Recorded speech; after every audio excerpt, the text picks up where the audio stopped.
Quick little announcement before we start into the real video. The beach chair and parasol new mate is here, probably only for a limited time, so go ahead and grab your beach chair and parasol mate here, the best one they have ever made, obviously. Welcome back, guys. You are playing Maliss wrong, and I will show you how to build the deck, how to play the deck, what is important, what is not important. We are here in a 2-game win streak in the rating duels, which means, yes, I have reached Master 1 this season, and we have done it with Maliss, and obviously Maliss is everywhere, and I have a specific take on how the deck is optimally being run.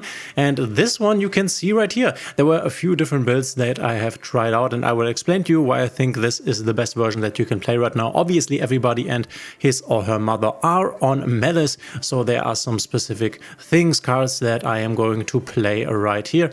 And I want to show you a combo that you need to know if you play this variant of Maliss. So firstly, we obviously play Max C, which is a no-brainer, the best card in the game, and Ash Blossom, there is no question asked here. And then we want to max out the names. You're obviously playing the White Rebel at 3, and here also the Chessy Cat at 3.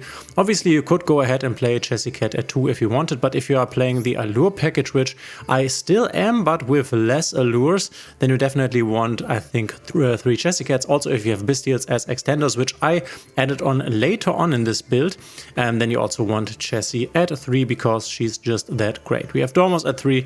Enjoy Dormos at 3 as long as you can, because this card is not going to stay at 3. Then we have the Marcher, which is one of our best extenders, even the best extender you could say. And then I'm playing Triple Lancea. Triple Lancea, I think, is the first thing that we can talk about. It makes sense. Playing one Lancea makes sense to have this crossover designator live, but in my climb I faced, especially in Master, a lot of Maliss players, and I think you can obviously also go overboard and add a Chaos Hunter into the mix, which is the second best hand trap against Maliss. Most Maliss opponents will not be able to play through Chaos Hunter if they don't have a Nightmare Cerberus. Some of them do. We are also running it. I will explain in a second why I think this makes sense. And yeah, Chaos Hunter, you could do this, but then you would have to put out either consistency or other hand traps, which is something I wouldn't really do, because you still will face other decks and cards like the Imperm, or what else could you possibly put out? Yeah, let's say the Imperm. Cards like the Imperm or maybe the Bestials, they are also good against Maliss in specific scenarios, which is why I don't think you need to go for Lancea and Chaos Hunter if you do not face every game basically a Maliss opponent. I think with the Lancea this is enough, and Lancea is in my opinion the better choice of the two here. Then I'm playing the Bestial package, or I'm playing the Bestial package now, you could say. I have not been playing the Bestial package in the beginning, but I have to say, so I was playing in the Allure package because I really like the Allure package. I think it's very fun also to draw a lot of cards, gains you a lot of advantage, and basically makes you unkillable going first. The problem is, and you might have already noticed this with Maliss, is that most of the Maliss games are non-games. And what I mean with this, I've talked about this in my Maliss in Master Duel This is a Problem video. If you have not seen that video, go check that out in the top right corner. Very interesting stuff right there. But the thing is that most games are non-games, meaning that oftentimes you go, I don't know, normal summon Dormos, your opponent checks his or her hand and sees there is no counterplay in the hand and gives up the game, or you are basically battling each other with non-engine. Might that be the Artifact Lancea or any other non-engine? I'm throwing, I don't know, my 4 hand traps at my Maliss opponent.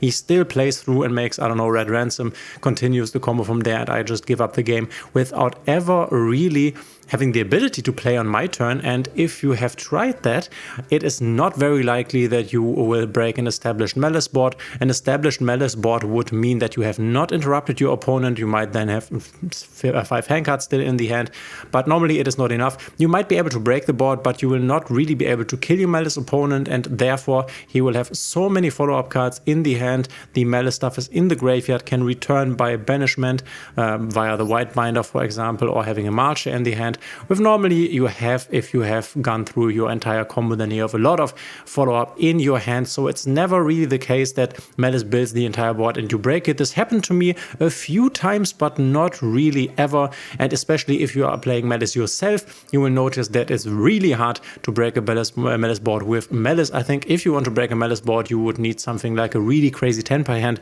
where you have, I don't know, a Lava Golem, you have the Lightning Storm, you have, I don't know, maybe Max C, so you can draw cards for summoning. Maybe you have, obviously Lancea would count, and then you have a Pydra and a Chandra, so we have multiple pushes, multiple board breakers, and then this this could be happening. Otherwise, it will not really happen. And this is where the allure is a bit bad, since this is the reasoning behind the other cards here in the deck that are not typically or basically ratios that I'm playing here. You will never really need this additional going first push, basically. And obviously the allure basically gives you more cards, enables you to banish cards from the hand in order to get them back to the field. This is very valuable, but I figured, okay, I will supplement this with Bestials. The other card I put out was the GVC06. I will come to this in a second here, because I thought, okay, the Bestials can actually be used, a lot of blue eyes still on the ladder, but also against Maliss opponents if they go for the Splash Mage line with, oftentimes you will have to do it, then you can use your Bestials very effectively and maybe stop the Maliss opponent's turn, which is why I think this is just way more impactful than allures, since you can also use them on your opponent's turn to interact, and you can use them on your turn as extenders. But I did not want to basically completely cut the allures, because I think it's just a great card. What you could do is put another imperm in here, cut an allure, but then you would need or you would lose a bit of consistency, so do whatever you want with that. And this is why the Bestials are in here now. We have the Nibiru, then obviously double gold sarcophagus. I talked about the Allure of Darkness already. Unfortunately, it doesn't really help you going second, and this is the big problem because of the big amount of non-games and also you not being able to break a Maliss board. Then obviously Maliss and Underground at 3, caught by and crossout makes total sense. I think you need both because you need to get rid of the Artifact Lancia, which is basically everywhere. Then I've talked about this already. You can definitely play 3 infinite permanents, maybe cut something like an additional allure. I think this card is actually not bad against Maliss. There were often times where my Maliss opponent only had one starter, maybe the Dormouse or the White Rabbit or the Chessy Cat. Normally I hit the first starter that they present to me with an imperm, and then I see whether they have an extender, and if I don't have another hand trap, then yeah, it's just game over. But I think one of the best points to use the imperm is on the first starter, just assuming and hoping that there is no follow-up, and sometimes there isn't, because if you let the combo go on for too long, you will not really be able to effectively use imperm afterwards. So use that early on. Same goes for the Dominus Impulse, very good card. I would definitely play it if you have it. You can stop, for example, your opponent goes Dormouse and banishes a White Rabbit, and then you go the inputs on the White Rabbit, and it's just the same idea. It's like praying and hoping that there is no extender here. You could obviously do it with the Maliss Underground as well. If your opponent, for example, starts in Underground or starts with the Gold Sark, I guess it only works with the Underground because otherwise there is no card on the field if you have this in hand. But let's say they start with the Maliss Underground, then I'm going to go Dominus Impulse and just negate the first summon or the first return option, basically praying that this will work. And then you have the Maliss MTP07. I have decided to cut the GVC and the TB11, so we can basically talk about both of them. And here's what this basically does. So what this does, and this is the biggest difference, this changes up if you combo lines. For example, your entire Maliss P Dormouse combo gets a bit awkward in the end, where you are basically missing a body. Hence, you will go for a bit of a weaker end board. But once again, and this is the most important thing, and this is also why I, for example, put out the TB11 and the GVC06, in most games you will not be making the entire board, so you don't need these high, crazy end boards, which is also why we don't play the Neo-Dark Fluid Tempest Terahertz guy and his 2 accompany bodies anymore, because you just don't need them. You will rarely come to this state of an end board. Normally the game ends before. In 90% of games the game ends before you have even built your entire board. And even if you just end up on an Appaloosa and let's say, I don't know, a Firewall Dragon, which is definitely likely with your starters here, then and all the other cards in the hand, your opponent will not break this. You don't need this Firewall Dragon. You can play him definitely, but you don't need him.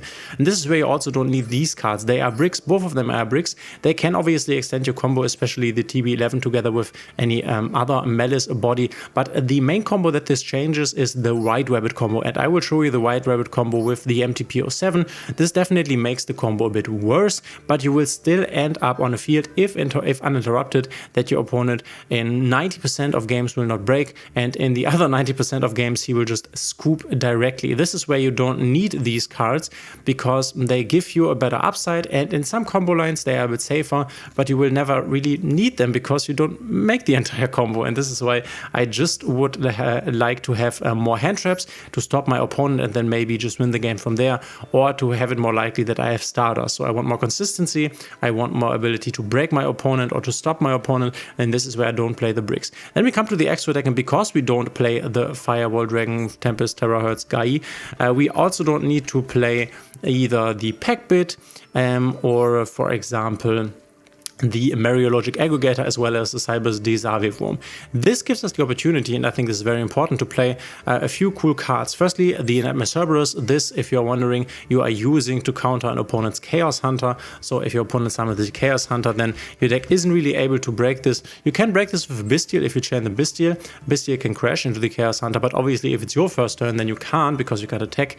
And then you can use the Nightmare Cerberus, 2 bodies, discard a card to destroy the Hunter. For example, SP obviously doesn't work because you can't banish, and this is where Cerberus is really nice. Sometimes it can be hard to play on from there, so check first whether you can extend. This is a Link 2 body, so with any additional Maliss body you will be able to go into your Maliss Link Freeze, but maybe you are not able to do this, so always check whether you can even do that, right? Whether it's even logical to basically use the Cerberus. But Cerberus, very nice, gives us an out to the Chaos Hunt. And then we are playing the Almirage, if you're wondering. This basically gives us the ability to use our hand traps here and make them into Cybers monsters, which is obviously very nice. Will be even more important in the future when we get the Ignister support, but it's still nice now because with 2 Cybers bodies you can go into, for example, a Splash Mage. This is where the Almirage is very nice. And then I've decided this is not really necessary to put in Topologic Bomber Dragon, which is an additional endboard piece you could make, or an alternative endboard piece to the Firewall Dragon, where the Firewall Dragon bounces,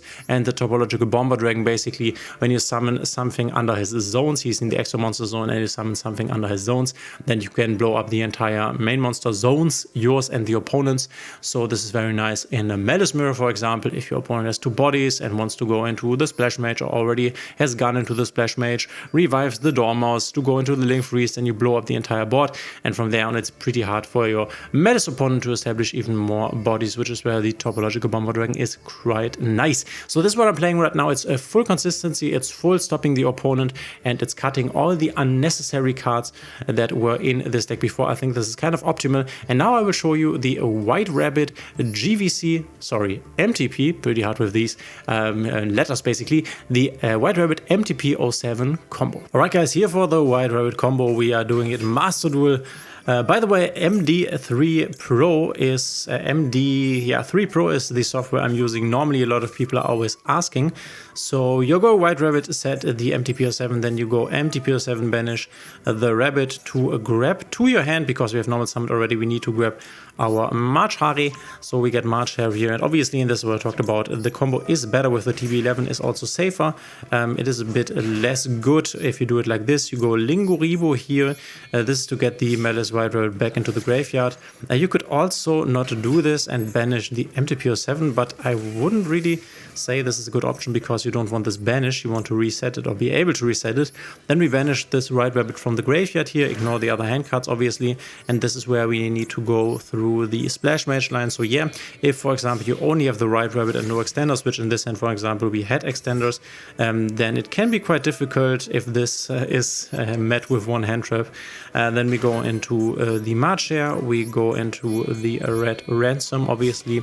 So our next play here, and then we are going to search the field spell. At this point we basically unfortunately cannot play around Nibiru, which is why we need another body here, right? For the Red Ransom we want to banish, yes, and we have only used up our White Rabbit here. Could we banish Malice in the mirror? Doesn't really make sense, so we are banishing the Dormouse right here. Then we go for the Dormouse revive, and at this point do we keep the Dormouse banish? This would obviously go for the Chessy Cat. We still have the Red Ransom, which will give us... No, we can do it right here because we are already played, or I have already played into the Nibiru, obviously. Or I guess our Ransom is still live to be banished here. Now you could use the Chessy Cat if, you have something that you can do right there, basically. The next thing we are going to do is we are going to make a decoder. Pick your poison here, whatever you want to take. It doesn't really matter. We make the decoder, and then in the next step we are going to make our white binder here. Could we also make the Cryptor? This comes back. Nope, because we already have used the Splash Mage. So we go white binder here, and then white binder at this point will go Chainik 1. We are targeting our Red Ransom here. We can also in theory target our March here. This is where we can target our March here to get it back, and then we call it a day here. I guess this is where you could have kept the Chessy Cat in the back. Yeah, but I guess, but it doesn't really make a difference. And we needed the bodies, okay. Yeah, so we are going to activate the ransom here and then the March to get it back to the hand.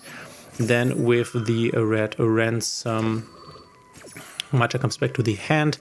And then we get back our ransom here. And at this point we can banish. Do we want to banish here? We have the white rabbit banished already. We could banish the Maliss in the mirror. Banishing one from our graveyard in the mirror gives us an additional copy of March question mark. Why not? Oh yeah, we have to banish a monster.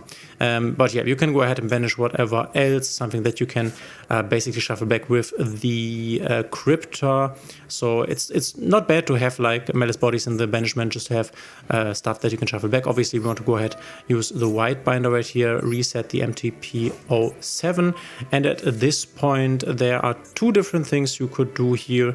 You could now go for the Heart's Cryptor, use all three, and then obviously you have your March here that can banish, for example, the white binder. You have your MTP for banishment, and your Heart's Cryptor has banishment targets too at this point in the banishment, which makes sense because then you can banish once and twice on the opponent's turn. Or you could go ahead and make either the Firewall Dragon or the Topological Bomber Dragon by keeping, I would say, the red ransom on the field.